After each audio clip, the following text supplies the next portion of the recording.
يا الله محمد رسول الله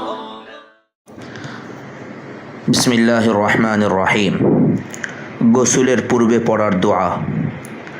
গোসলখানায় ঢোকার আগে এই দোয়া পড়া উচিত। আল্লাহুম্মা ইন্নী আসআলুকাল জান্নাতা ওয়া আউযু বিকা মিনান নার।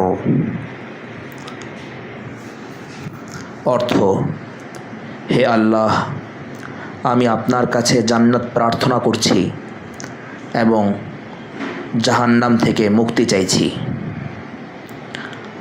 আমালুল ইয়ৌমি ওয়াল লাইলা, ইবনুস সুন্নি, বর্ণনা নম্বর 315। উল্লেখ্য যে শাস্ত্রীয় বিচারে বর্ণনাটির সনদ খুবই দুর্বল, তবে একটি ভালো দোয়া হিসেবে এটি পড়া যেতে পারে। يا الله محمد رسول الله لا إله إلا الله محمد